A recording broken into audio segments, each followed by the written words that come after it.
Hey, one more thing before you go. We are in the time of darkness before the rising of the sixth sun that has been prophesied by numerous ancient wisdom keeper traditions across the planet. Did you know that there are sacred practices for communing with Mother Earth that can help you? I do it each and every day. Have you heard that there is ancient earth wisdom that will inspire you to walk in beauty, become a luminous warrior, and be on the frontier of a whole new humanity? Homo Luminous. We're going to talk about that. Stay tuned. My next guest is going to help us understand these prophecies, how they affect us, and how we can connect with Mother Earth. I'm your host, Michael Herst. Welcome to One More Thing Before You Go.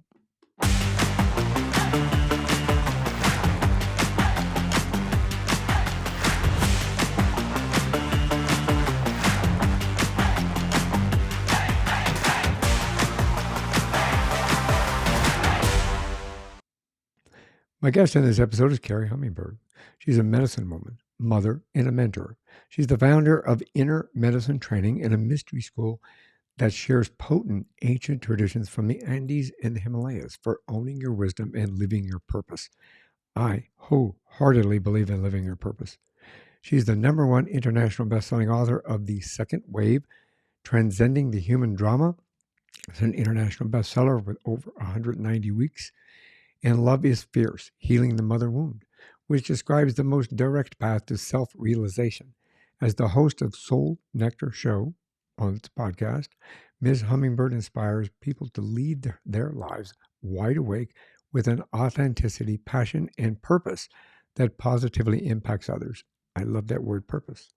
As a healer and a mentor, she catalyzes mind shifts that transforms life challenges into the gifts of wisdom.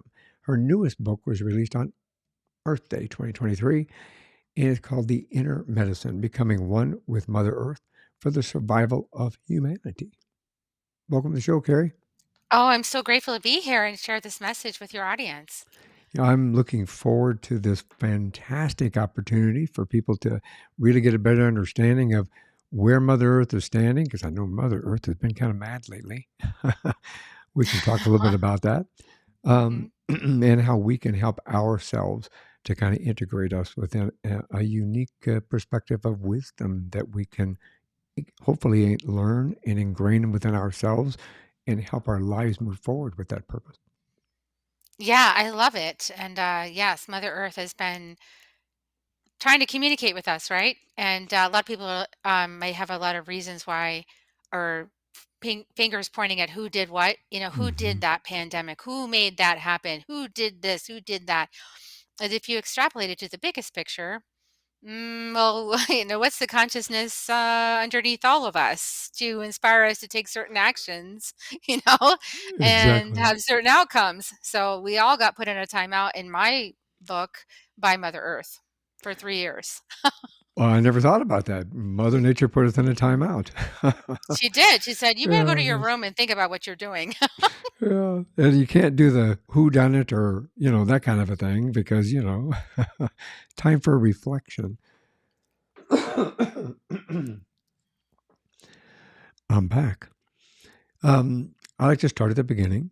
So, if you don't mind, can we learn a little bit about where you grew up? Yeah, absolutely. I was born in Texas to a mom who was from Midwest Texas, actually Kermit, an oil field town way out there in the in the nowhere out there in West Texas.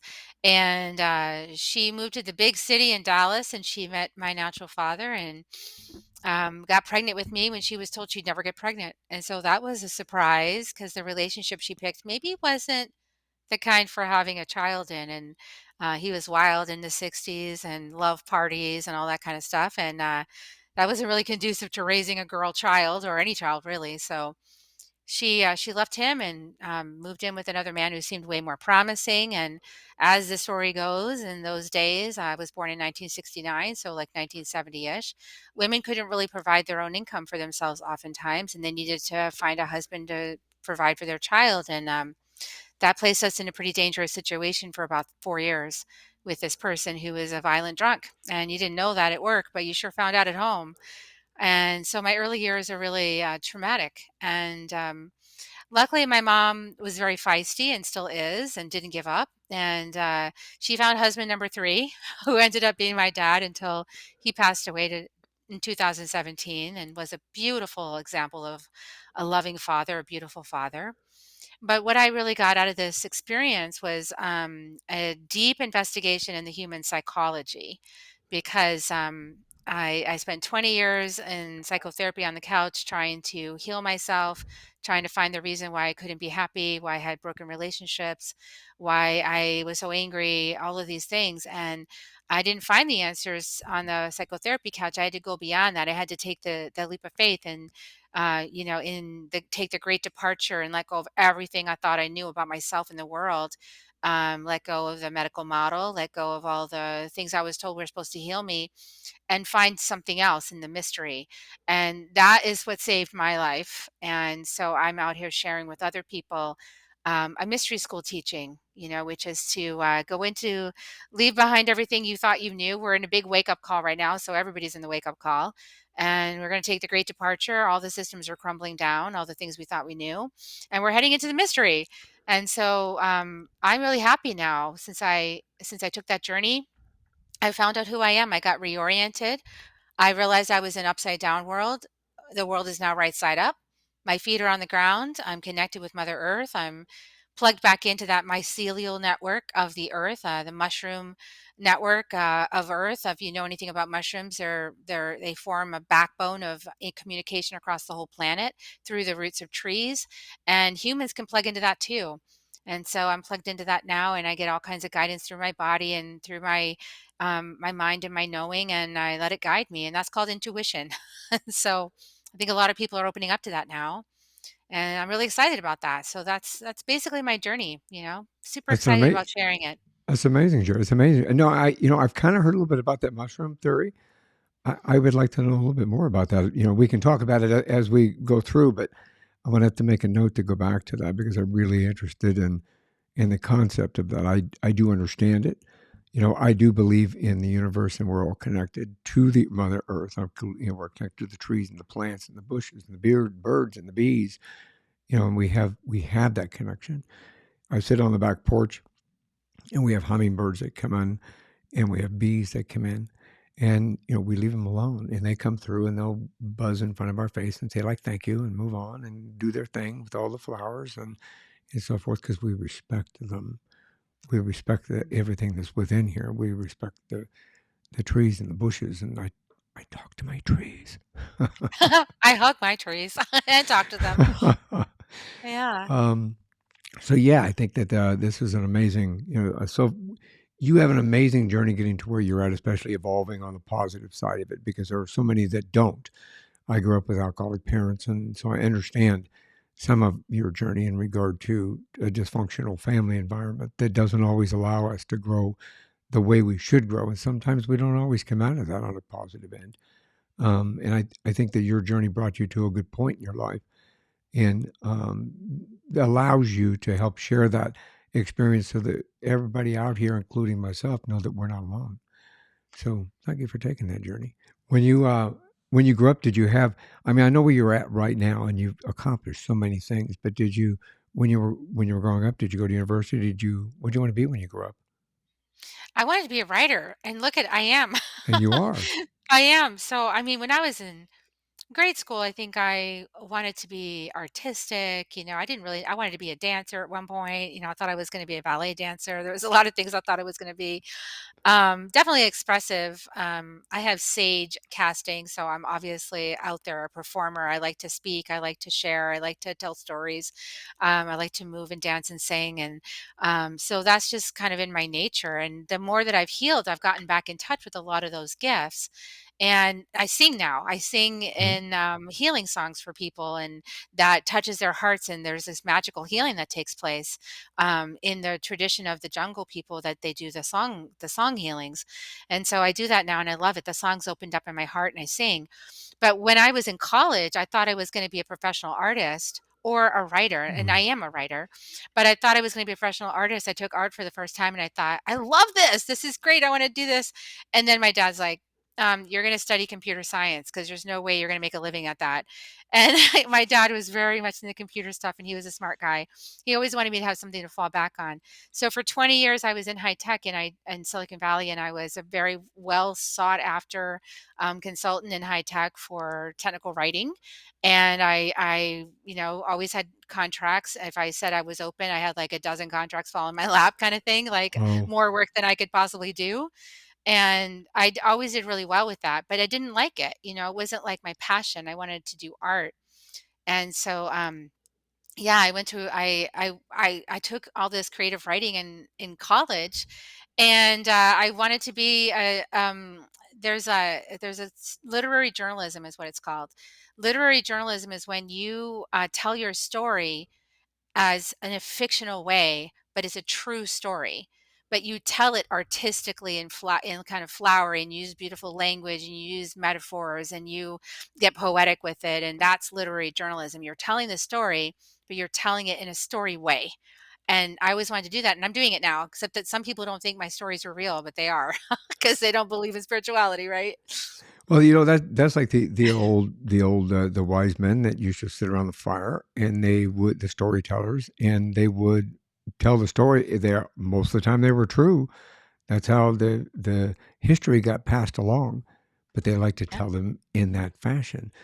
I went back to university after I left the police department because I knew I couldn't work as a cop anymore, and I did reinvent my life. And I got a master's degree in interdisciplinary studies with a focus on digital media, performance, and art.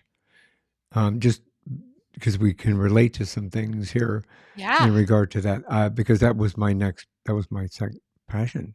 Same thing. I mean, my passion was being a cop. I loved doing it, but then I had to find new purpose, and I thought, I'm going to go back to what I really wanted to do, which was From your that. heart. Yes, and it opened up the doors to me. We created. You'll appreciate this.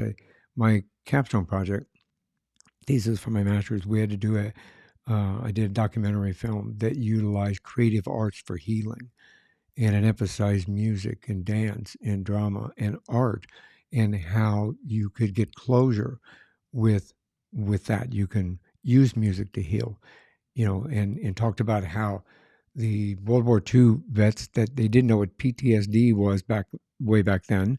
They called it shell shock, but they'd play them music in the infirmary, and it used to calm everybody down. So when they were having episodes and things like that, and so beautiful that you're doing that. I think that music and dance are international languages. They're understood all across the globe. No matter what language that you hear, you always will resonate with music and dance. So that's amazing. It's a way to heal that is non-invasive as well, because when people go through traumas, it's not always the best thing to reinstigate the trauma by having them talk about it or go back through it. But if they come into a healing session, I do a shamanic healing sessions. What happens is that they can just tell you the barest of information. Don't have to tell you everything. And the healer, because we're open and we're empathic, we can feel and receive information without them telling us. And Mhm. then we're just singing a song and we're using our tools, like maybe tobacco or feathers or a rattle or something like that, to just move the energy. And now the person can just relax while the energy moves without having to go back into the trauma. And I think that's really important for people who have PTSD and gone to war or been a police officer or Mhm. things like that, because that's very triggering to have to talk about it, but you can go in this other way and it clears energy about it. That's amazing. I think and I have so many things running through my head. Well, realistically, you kind of it's taken me a really long time to get over my PTSD when I think about it, Mhm. because you sometimes you don't realize that you've got it until after you've left the environment. And then once you leave the environment, you understand you have PTSD. And for those of you that are listening and watching, you know, realistically, it, post traumatic stress disorder is exactly what it says.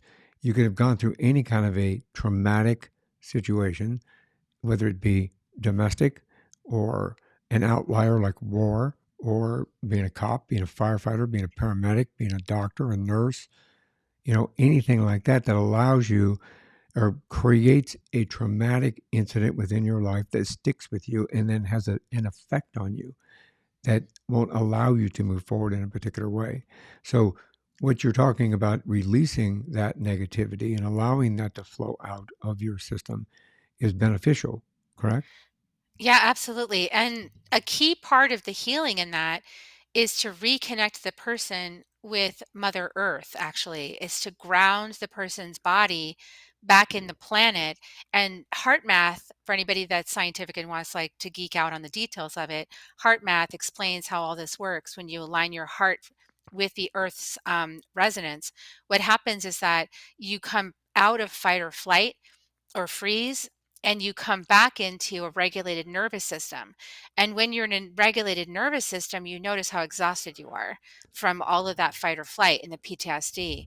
And when you're in PTSD, you don't really understand that you're being aggressive or assertive, or like, you don't understand that you're like wired, you're like a crack addict, like you're super wired and walking around like that all the time, like agitated, and but you don't know it because you're in it. But when you down regulate your system back into normal, into grounded, into secure, safe body, safe, because the body's an animal, it gets scared.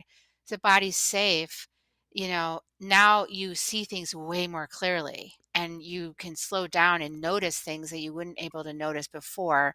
And now you're out of that reaction brain, that reptilian brain that reacts to things, and you're more in a measured space. And we can see examples all over the place, like the shooting that just happened in Kansas City, Missouri. The elderly man at his home that was afraid, is in a dysregulated state, operating a firearm, and took an unwarranted action on an innocent boy at his front door. This is the kind of thing that happens when people are in fear and they don't rebalance their nervous systems back down to grounding with Mother Earth. And that's why that's so important to get out of that PTSD cycle, so that you can open your heart and be safe and notice these things, and then you access your higher brain, which is the frontal cortex. And when you access the frontal cortex, your higher brain reasoning comes in rather than your reptilian reaction. So we have a lot less violence when people are grounded and resilient. That's an amazing, amazing description of how the process works and how we have control over it if we choose and recognize that we have control over it and take the pathway to be able to do that. How did you get to where you're at within this ancient wisdom and connecting with the earth? How did you get there? 20 years of psychotherapy and taking Yeah, pills, the not feeling pills for 13 years that they said would fix it, and it did not. And I want to say, for anybody taking those pills, like, if you need them, you need them, right? I'm not saying don't take them. But what I noticed was that it put me behind a glass wall, away right. from my feelings. I wasn't able to access myself. And I always felt really weird and untethered. And what happened was I had the mistaken idea that I wasn't feeling emotions anymore. But when I stopped taking them, I would have all these emotions. And so I go back on them because I'm having all these emotions when I go off them. And I am not supposed to have emotions in our culture because our culture is very emotion averse. Right. And so I'm not supposed to feel my feelings. I'm not supposed to feel anger as a woman. I'm not supposed to cry at work. I'm not supposed to have any feelings. I'm supposed to be some robot. And I wasn't. I'm an empath. So I have a huge emotional capacity. So for me, I wasn't given the tools I needed to serve that. So what happened was I had physical consequences in my body. I left my 20-year marriage, and within the first 6 months of settling and down regulating, I found out from my doctor that I had a Texas grapefruit size cyst on my ovary. And that was specifically from not expressing my anger over 20 years. It grew this huge cyst on my ovary and I had to be taken out. And ever since that, I was really mindful about, if I'm angry, I'm going to roar like a lion, or I'm going to stomp some tin cans, or I'm going to like punch some pillows, or I'm just going to express it, get that energy out of my body, and be kind to myself. That's being kind to me, to express my feelings. So a lot of this realization led me to teachers that showed me how to do that.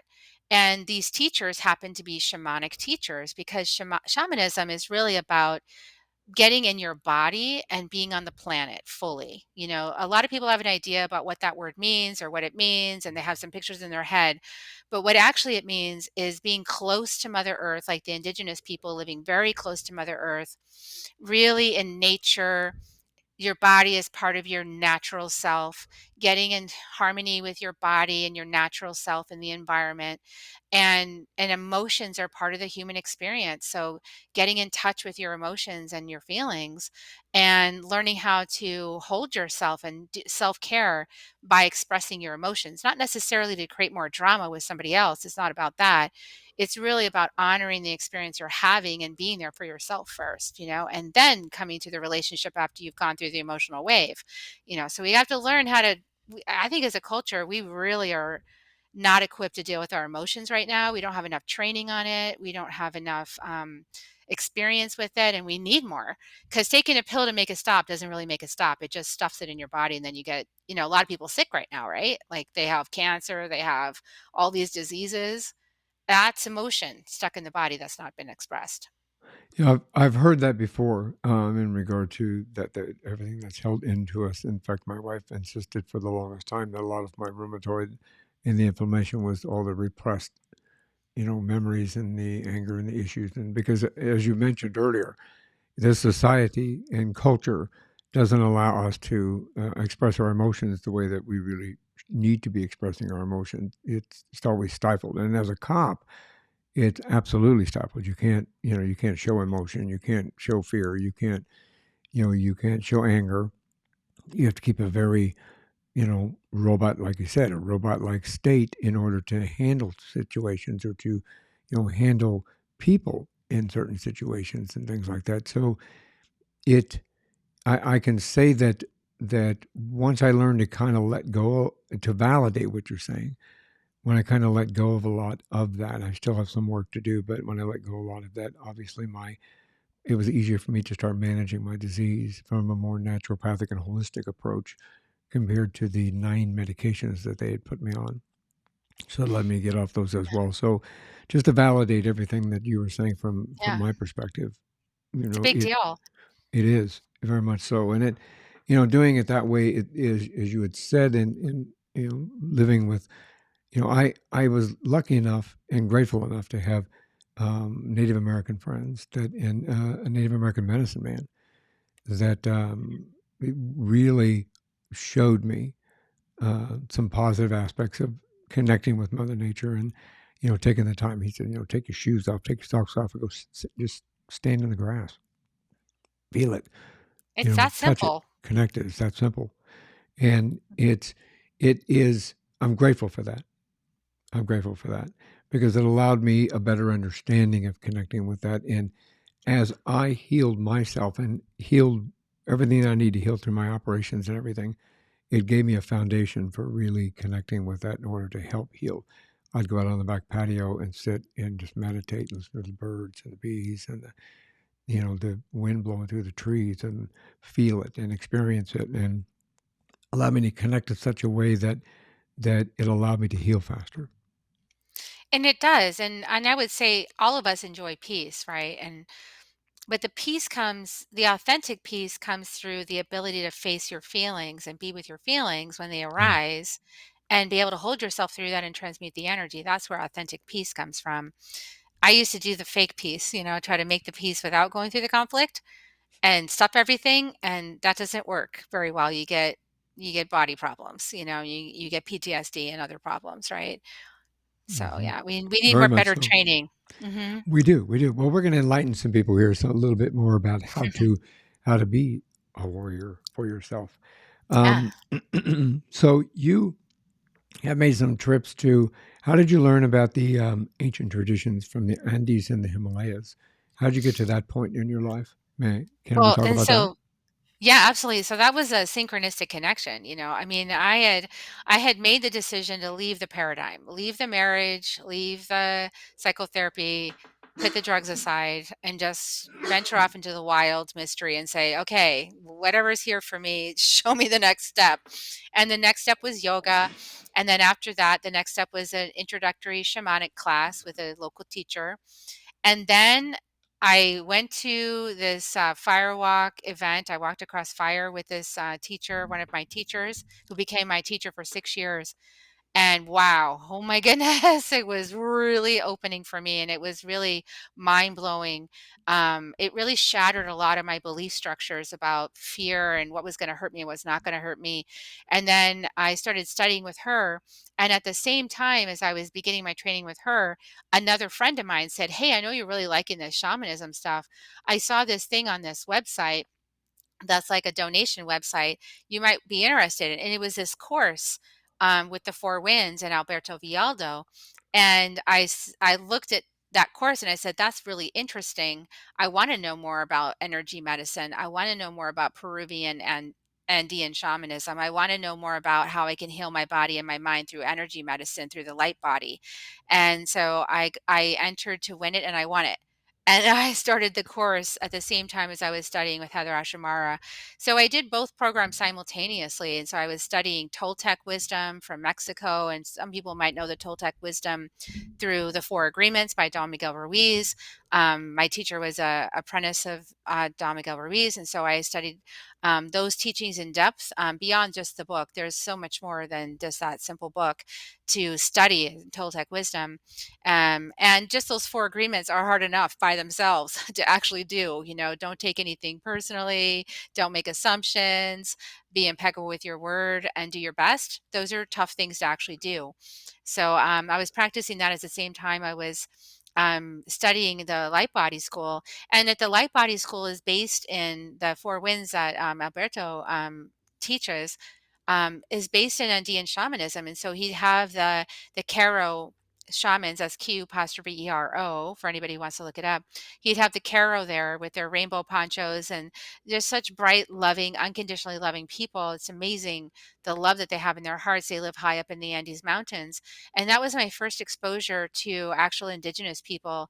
And I was blown away by just how big their hearts were, how unconditionally loving they were, and how powerful their medicine was. Because I could feel in my body the healings that they would do. I could feel things moving. I could feel things shifting. There was one healing I had from one of the Karo shamans where I left the healing, and this was in Joshua Tree, and I was sitting outside just almost evaporating into Joshua Tree itself, just in the desert, just disappearing, and going, wow, what dimension am I on? Like I don't even know who I am right now. It was so intense and beautiful and profound.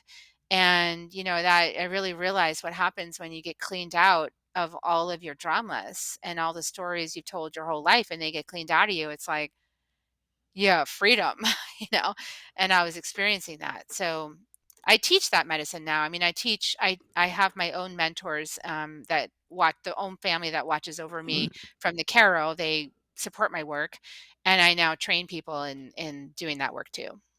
Yeah, what an amazing opportunity to really get to know yourself and to know the universe and how we're all connected to that. I think that it is you were given, universe put you where you're supposed to be. So winning that was a really good thing. What's really interesting is that you were talking about it is as simple as going outside with your bare feet, and it is. It is to connect with Mother Earth as simple as going outside with your bare feet and just sitting on the earth and going in nature and just saying a prayer. That's enough. Yep. And there's some magic that happens when you learn the indigenous way of calling on the four directions and asking for their support in building a relationship with the four directions, with the mountains, with the trees, with the Hmm. rocks, with the animals, with the plants. When you actually develop a relationship with the different elements of earth, it is a whole different experience to be an earthling. Like it Oh, changes absolutely. things radically, right? Like Yep. it's not even the same planet. Absolutely. Absolutely. I mean, and it's interesting because when you bring that up, it makes my heart smile. That's a weird saying, but it makes my heart smile. It is when you realize that. When I go back every morning, my wife and I go out and we sit on the patio before she goes to work and before I start work.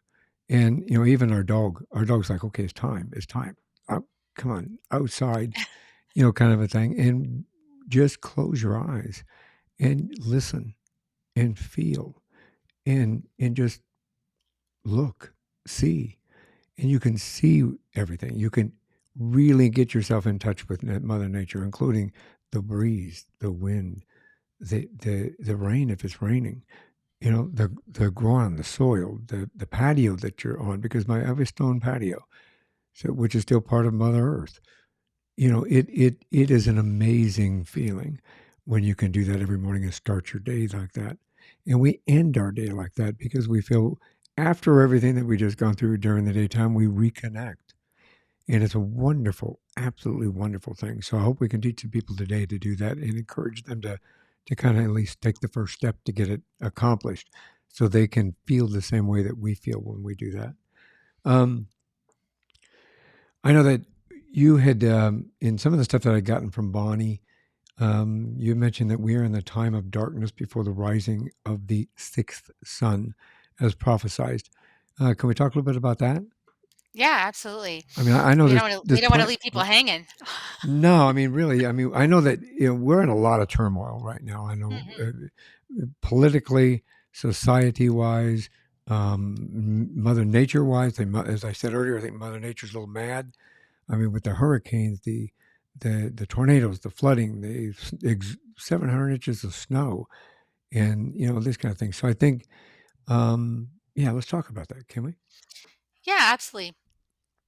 Well, basically, if you think about it, anytime you need to alchemize something, and alchemy means like, let's say the pearl gets formed inside the oyster. What happens is that there is a great deal of pressure and force that alchemizes the conditions through which the pearl is formed, right? Or through which the diamond appears inside the coal, right? So think about those processes. That's alchemy. And we're in the midst of an alchemical process for humanity right now because we need to up level our consciousness. We need to move out of the limbic brain and the reptilian brain as our primary brains. We're still going to need the reptilian brain to keep us safe and alive and all that. We're still going to need the limbic brain to feel and really like get to know how to use it to feel our emotions, but we need to move into the higher brain. We need to move into the frontal cortex, higher reasoning. And then beyond that is the corpus callosum, which is the seat of God. Many religious traditions have pathways to accessing that higher Buddhic consciousness, the rainbow body. There's lots of words for it. And many people are on the verge of or are currently experiencing moments and flashes of that higher consciousness right now. And so this is available for everyone. And I talk a lot about this in terms of the second wave book that went out in 2019, which is I know, sort of in partnership a little bit with the same kinds of messages that Dolores Cannon put out in her books about the second wave, the three waves of volunteers.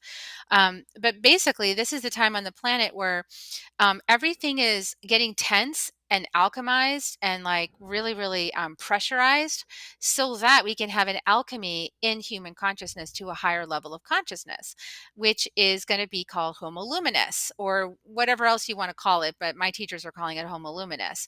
So with Homo Luminous, it is really the integration of your divine spirit self inside your physical body.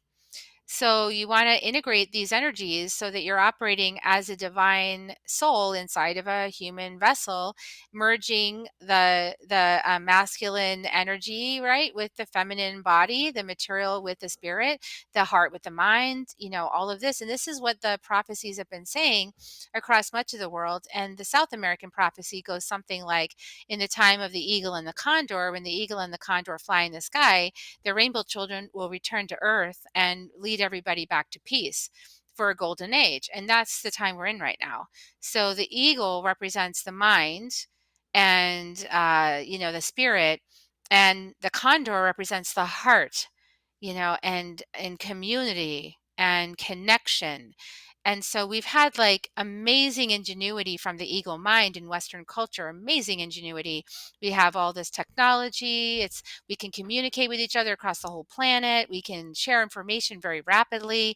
There's so many advancements, that the eagle mind has come up with. But the eagle mind needs to be guided by the feminine heart, the condor heart, in order to make good decisions. And that's about community. And the indigenous people never forgot that the most important thing is all of our relations, our community, making decisions 7 generations from now. How will this decision impact 7 generations from now on the planet? Western culture can't even pay attention for 6 seconds. They got TikTok because they need to, like, Yeah. I don't have TikTok. I don't like it because I need more than 6 seconds. In order for me to really drop into something, I might need an hour. I don't do anything like really less than an hour. So that is what the consciousness is asking us to shift, is to integrate the eagle mind and the condor heart and come into balance with heart and mind. I mean, that's profound, actually, when you stop and think about it. I do believe that, unfortunately, society has turned in such a way that we've lost humanity, we've lost compassion, we've lost empathy in a lot of areas, and the the ability to operate as a society the way we should, like a community you had just mentioned. And I do, COVID was kind of a double edged sword, in my opinion. It allowed us to. Everybody thought, well, we just took us out of the norm. We took us out of the norm. I was working just fine. I was doing this, was doing that. I was going to work 8 hours a day, and I was driving an hour to work, an hour behind, from work, and came home, ate dinner, watched a little TV, go to bed, get up and do it all over again. That was normal. That's normal, normal, normal, normal. But then it turned around and forced certain situations, like my wife worked from home for 2 years. It changed the perspective on a work life balance. It allowed us in the mornings to go out and do what I just told you earlier, sit on the patio with a cup of tea, close your eyes, connect with the universe before she went to work. Then she had a 30-second commute to the office. Yeah, that's awesome. That did that for a lot of people, and that's perfect. Yes, And, yes, it also helped Mother Nature take a breath, you exactly. know, It did because, because she could finally breathe and the animals could come out, right? Like, yep. there was pictures of panthers and stuff coming out going like, "Okay, there's no humans. Great, it's safe." No You know? humans and no pollution. Yeah, Yeah. I live in the Phoenix, Arizona area, and there was a brown cloud over here constantly. And with all those people not going to work, we had clear blue skies. It was great. So, and who's to say that that is more normal?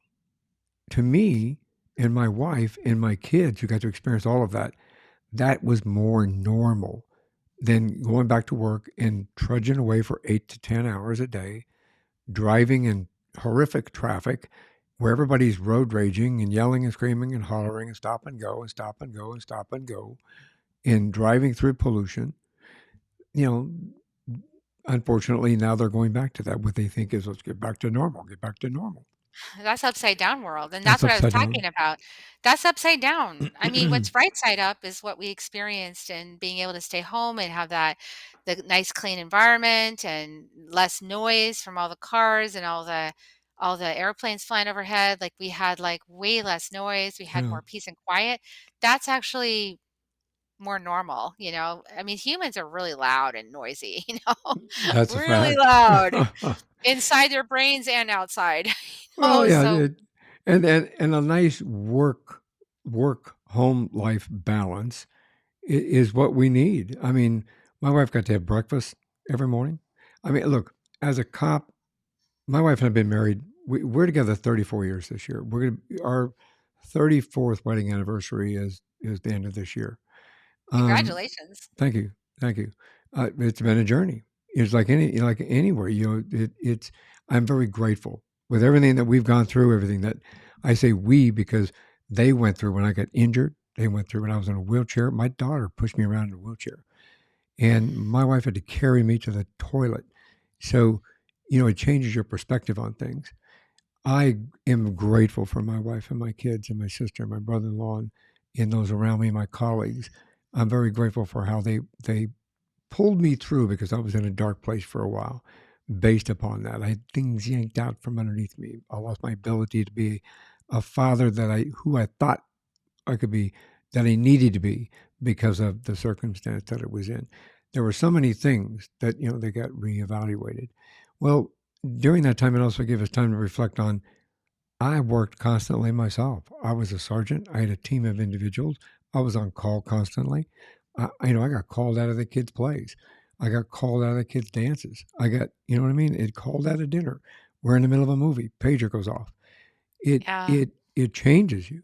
So when we got this opportunity, it was so nice to be able to have breakfast every morning, to stop and eat lunch together, and then dinner was really quick and easy because there wasn't an hour and a half wait and having to worry about whether or not she was in one of the bazillion accidents that happen every day around here. So yeah, I think we all need to connect like that to allow us the opportunity. Luckily, we've been able to continue that to a certain extent because they've given her a hybrid schedule, understanding that the work life balance is better for everybody involved. Gave more productivity at work. It gave better home life environment. And it was a nice balance that gave everybody, it made everything better all the way around, all the way around. Yeah, it makes everything better. We need to think about going back to that and stop this crazy, rush hour traffic stuff and all the pollution I agree and with the that. stress. So much So, stress. so the rising of the sixth ton that was prophesized, do you see us, is there something that we can do to better understand that and what we can do to contribute to to to helping us? I don't know if fixing is the right word. Um, Help us contribute to helping that evolve into a more positive environment. Absolutely. I mean, that's why I put the book out is inner medicine is about becoming one with Mother Earth, becoming connected, so connected with Mother Earth that you can hear her guidance, that you feel her guidance, and that not only that, but your divine gifts, your purpose, as you keep talking about, your purpose, your brilliance gets unlocked through the process of inner medicine. And then you know what gift you're here to bring. So I'm a messenger. I know what my gift is. I'm here to come and talk to people. And when I'm doing my gift, everyone appreciates it. I do a really good job with that. I'm also a healer. When I do my gift, everyone appreciates it and I feel appreciated and they feel appreciated and everybody's happy. And so everybody has a natural alignment like that. And through inner medicine work, you peel back the layers of all the false things that you've been doing because you thought you had to do it that way. And you start discovering your unique path to your greatest joy and to sharing your gifts in the world and your brilliance.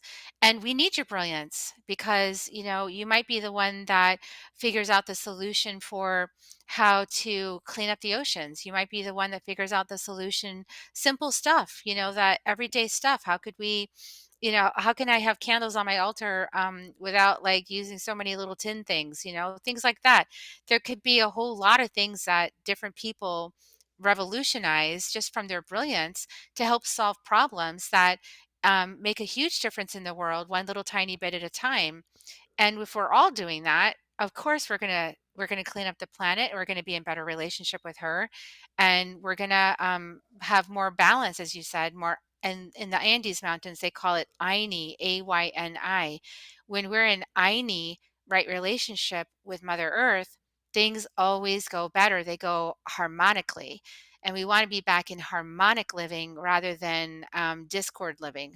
We're in discord living right now. We need to be in harmonic living. And when we go back to that, things work out better. So yeah, by following the path and whether you follow inner medicine path through me or some other person to get connected back to Mother Earth or to your divine blueprint is another way to talk about it. Your divine blueprint.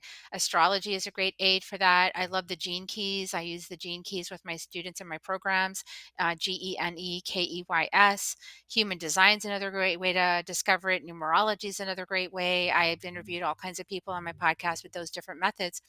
When you understand yourself and who you really are underneath as a divine blueprint, your brilliance unlocks. And then when you actually follow that, you create solutions. And they might seem small, but if we're all doing that, it's going to make a big difference. So, yeah, I think finding out who you are, discovering who you really are underneath all that conditioning is the most important thing any of us can do because little tiny things make a big difference. But the most big difference is having your divine self forward on the planet rather than in the back seat.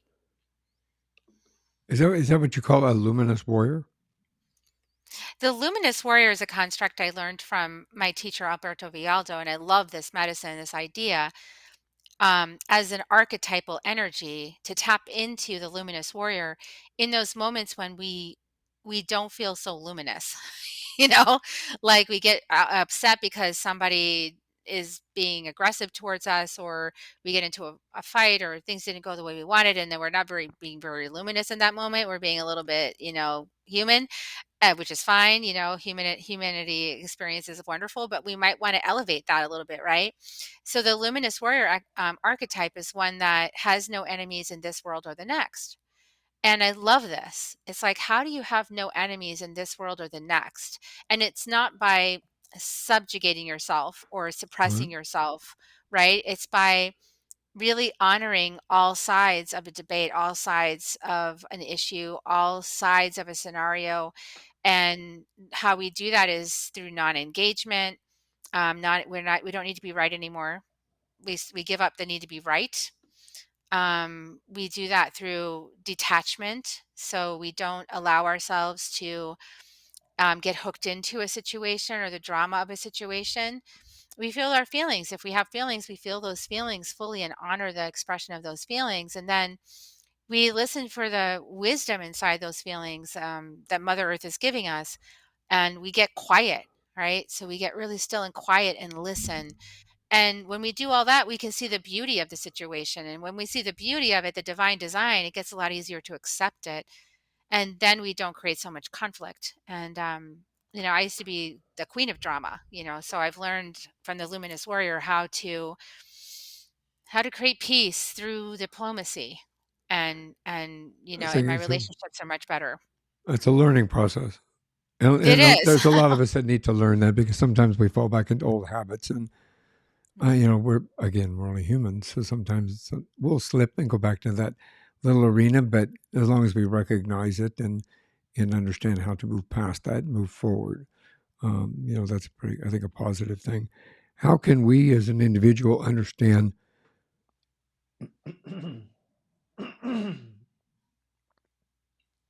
pardon me, how can we as an individual understand how to listen to Mother Earth, like to recognize the signs that Mother Earth is talking to us? This is called embodiment. So, what happens in the Oops. process of us feeling our feelings is that we start to embody. We get embodied. That means that rather than our energy that keeps us alive being only from the throat up, which is most people, we're just using our minds, and we're not paying attention to anything else. When we actually pay attention to our whole body and we really realize that the body's talking to us all the time, and that Mother Earth is the body, like your body is your piece of Mother Earth that you get to garden and tend. So she talks to you through your body. So when you feel a pain in a part of your body, or your throat gets tight, or your heart hurts, or something like that, that is a wake up call to tune in and listen inside to see what is that about, and track it inside. I say track it. I like to work with Jaguar. Jaguar is a master hunter. And when you work with that kind of energy, it tracks in the dark. It can find what's going on inside of you that's causing you to feel that way.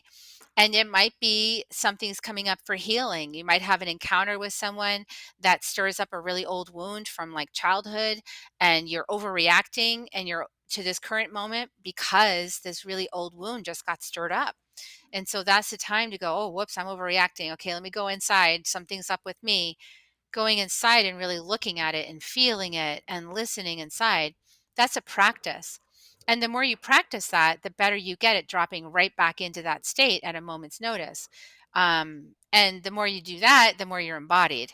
And when you're embodied, you're listening, because Mother Earth's always talking to us through our bodies. I mean, all these messages happen through the body. Upset stomach, that's Mother Earth talking to you. There's something you're doing or not doing, or you're somebody's crossed your boundaries and you're too afraid to stand up, and so your stomach's all twisted in knots. Things like that, is super basic. But when you start to realize that that is actually Mother Earth telling you that, you go, "Oh, okay, that's a message for me. I can do something different here. Some part of me is really scared. What part of me is scared? Oh, how old am I? Oh, I'm 3. Oh, why am I scared? 'Cause that feeling that person just gave me is almost really similar to the feeling I had when I was 3 and I saw my stepfather beating my mom. Uh-oh. Okay, I need to go in to my 3-year-old and hang out with my 3-year-old and let her know it's gonna be okay. And then when I do that, everything relaxes, my stomach feels better again, my throat feels better again, I can breathe, and now when I look at the situation I'm currently in, it looks really different because now I'm an adult again. I'm not a 3-year-old. And we got a lot of 3-year-olds in adult bodies out there reacting to stuff, and, we had one as a president, but anyway. So I agree with that 100%. Yes, yes, yes, I do. you can see it now, it's like when you realize that, you can see. And so it's not to make fun of anybody, but it's just like it's so obvious. It's like, "Oh, that person." And it's actually kinda sad, that has such a must have had a really hard time growing up, right, to not feel the Yeah. love and support. And when we have wounds like that in childhood, they come out, and when we're adults, that little one takes the reins and is like, got the mic, like, "Hey, I'm not happy, stomp, stomp, stomp, stomp," but that's not you as the adult, that's your Mm. three-year-old, so you gotta mind that, inner garden.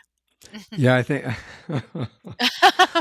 Oh, that's funny. That's funny because that's yes, that has been on my mind a lot, and that analogy just fits.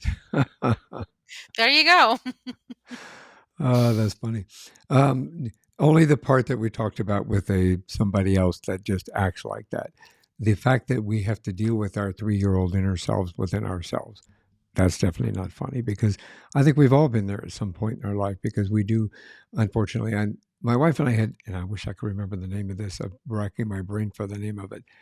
There was a Hawaiian thing that we started learning that allowed us to get in touch with our inner child and kind of work through that.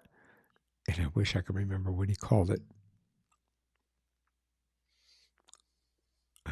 It's like right on the tip of my tongue. I'll have to email you with it when I go back and look at it. But it's a Hawaiian process for the same thing.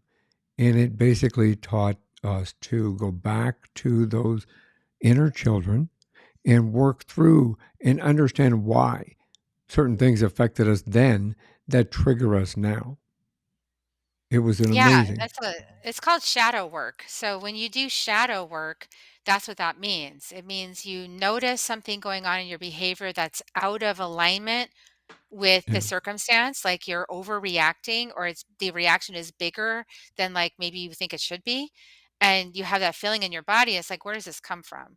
Am I just upset for this, what this person just did or said, or is there a deeper reason? yeah, And when you go deep, I'm a deep diver, so when I go deep in my subconscious, I like to go there because when I find those things and I heal them, I make like exponential progress in my life. Like it's just like a lightning rod. It's like, whoa, I mean, it's like putting gas on it, and it really goes. So your life can improve a lot just by slowing down enough to go inside and reconcile some of those things that keep yeah. happening. I agree with that. It is an amazing opportunity for your body to take a retrospect within itself and then to bring that forward with you in order, like you said, heal something so that you can get rid of that. It takes the lines out of here, is what it does. So these lines disappear and these lines They disappear. do, they So make you younger. That's why I constantly. look so dang young. That's why you look young. Exactly, exactly. You talk about sharing some potent ancient traditions from the Andes and the Himalayas. I know we've talked about some of them, but the ones for owning your wisdom and living your purpose. Is there anything in particular that we can do that we don't have to necessarily because we all don't have the opportunity sometimes or the means to be able to be able to go to the Andes or the Himalayas? Is there something that we can do as an individual to help us connect with that and to understand that? Is there something that is simple enough for us to kind of start opening that door a little bit, and then that would intrigue us to move forward and seek out more help from somebody like you. Yeah, absolutely. Well, one of the things that you can do is, and there's a couple of things here. One thing is to increase your connection with Mother Earth is going to increase your access to your purpose because she's going to guide you. So, one thing you can do on a regular basis is do a ceremony where you honor Mother Earth. And you can do any kind of ceremony you want. You could be as simple as getting a rose and blowing all your prayers for Mother Earth into it, and then just sprinkling the rose petals on the ground someplace and just saying thank you. It's very simple. It doesn't have to be complicated. Just saying thank you and asking for support to put you on the path, the right path for you, your highest destiny path. That's a really simple way. And then if you want to go deeper into understanding some of the Himalayan medicine, the gene keys actually that I mentioned is based in the I Ching and your astrology, and it's a genius system. It's like gives you a one-page printout with a map of your consciousness on it. So, for example, like my gene keys chart shows me that in my purpose, my my shadow that I contend with in my purpose is judgment. So, and in my radiance, it's opinion. And you can see how judgment and opinion feed off each other, right? And then they cause stress, which is my life's work. And then if things don't go my way, I get disappointed, and that's my evolution. That's I'm evolving into learning how to transcend disappointment.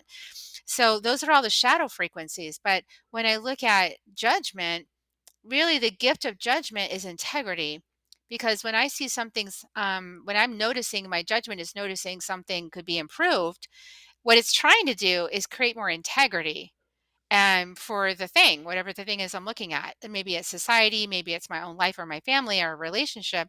I'm seeing that there's an opportunity for more integrity, and that would perfect things even more. And I'm here to perfect things as much as I can, knowing that of course it's already perfect, but we can always have room for improvement. So that key right there, all of that wisdom comes from the I Ching. And Richard Rudd has done a beautiful job of distilling it and adding his own channeled insights. And there's like little tiny contemplation audios. That's a very inexpensive way to get started understanding yourself, is to go to the Gene Keys and do that and listen to the audios for the keys that are in your chart. It's super easy. It's all laid out for you. And then some people do find a little obscurity in it, like they have some egoic blocks to understanding their chart.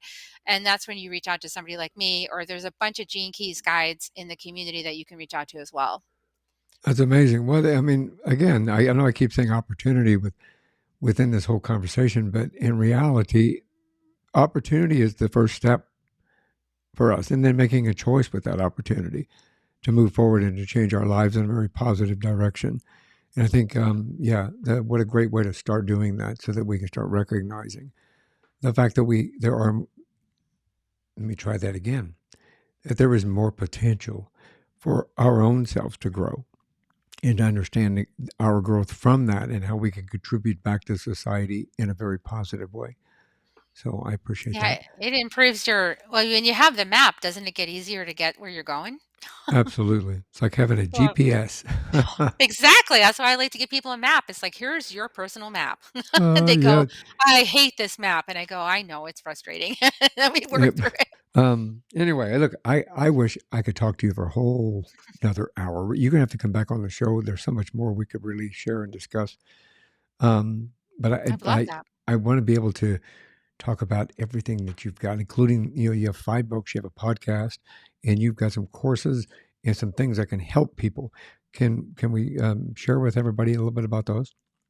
Yeah, absolutely. So my first book was Awakening to Me, and that was a very vulnerable, transparent story of my diagnosis. I had been mentally crazy diagnosed and all that, and working my way out of that and into the first year or so of my shamanic training with the light body school I was talking about. And so that's a very tender one for me. And then from We to Me, I was talking about my transition out of a 20-year relationship and into dating again, because dating after a long marriage is really interesting and scary. And so, Unique. uh, yeah.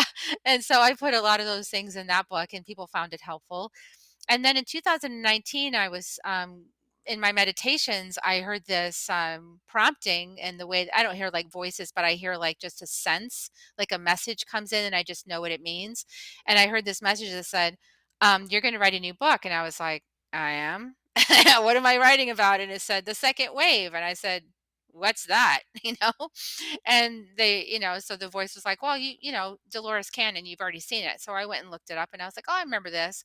And then I put it aside and I basically channeled that book from start to finish, it used my life experiences, but it was really a higher order transmission, that book. And that one's done really well in the charts. Love is Fierce is a story of me healing the relationship with my mom after my dad passed away, and also healing my relationships with my sons and being the kind of mom that sons need to be empowered, to live their life in a strong way. And there's a lot of moms in that position right now where we were divorced and then we're a single parent with sons. And that's a very tricky situation to be in when the son doesn't have his father's attention. One of my sons did and the other one didn't. So it was really tricky. So there was a lot of stuff I explored in that book called Love is Fierce, Healing the Mother Wound. And that book, the work I did in that book, the spiritual work I did, helped me reconnect with my mom. So my mom and I have a really good relationship right now. That We've never had this kind of relationship before. It's really beautiful. So if anybody wants that kind of relationship with their mom or their sons, that's a good book for that. And then the latest book is Inner Medicine, Becoming One with Mother Earth for the Survival of Humanity. And when that title came through, I went, that's kind of like dun dun dun, like it seems really extreme. But I think that we are kind of in an extreme situation, right? Not kind of, we are, We are. in an extreme situation. And not to put fear in people, because I don't believe that divine source would put us in a position with so much help and so much divine assistance and so many light workers on the planet and so many messengers if we weren't meant to survive this. So and everything's a choice. So if we don't take it seriously and actually do the work to wake up, then we might go extinct. So that's I just encourage everybody to whatever way feels right to you, do the work. Do your self mastery work, reconnect with the planet, and wake up.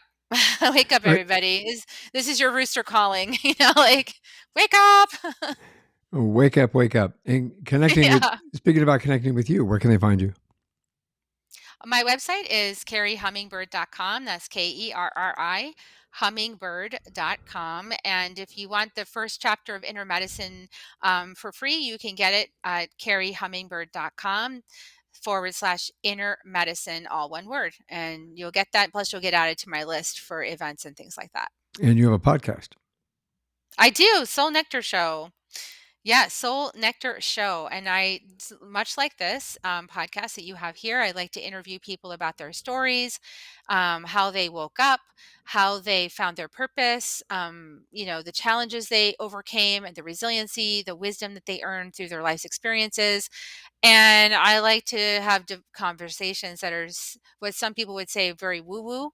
But I love having those conversations because I feel like we're tapping into divine wisdom, like the library of divine wisdom, and we're sharing wisdom together on the show. And I always get high, from those experiences just by having the conversation and the transmission of energy. It's amazing. Yeah, I think these conversations enlighten me each and every time I have one. I always learn something new. I resonate with those that I do have things in common with, and it allows me to reconnect with the right kind of energy. It really is beneficial. Mhm. That's why I loved this conversation. Kerri, I Yeah, really me too. appreciate you. I appreciate you coming on the show. I appreciate the connection. And what an amazing journey that you've got and what you share with people. I commend you for that. Absolutely. You're going to have to come back on the show again. We got so much more that we can talk about. I would love that, Michael. It'd be great. Thank you for having me on the show, and just blessings to everybody listening. Absolutely. Um, I wish we could talk for another hour, but we'll save that for another time. This is one more thing before you go. Do you have any words of wisdom before we go? Be kind and gentle to yourself. Be kind and gentle to yourself, and that'll help you be kind and gentle with other people. Brilliant words of wisdom. I think we should all follow. We should all follow. Kerri, thank you again for coming on the show. I really appreciate it. For everybody out there that's listening and watching, please make sure you subscribe and follow. And for one more thing before you go, from my perspective, have a great day, have a great week, and thanks for listening. Thanks for listening to this episode of One More Thing Before You Go. Check out our website at beforeyougopodcast.com. You can find us as well as subscribe to the program and rate us on your favorite podcast listening platform.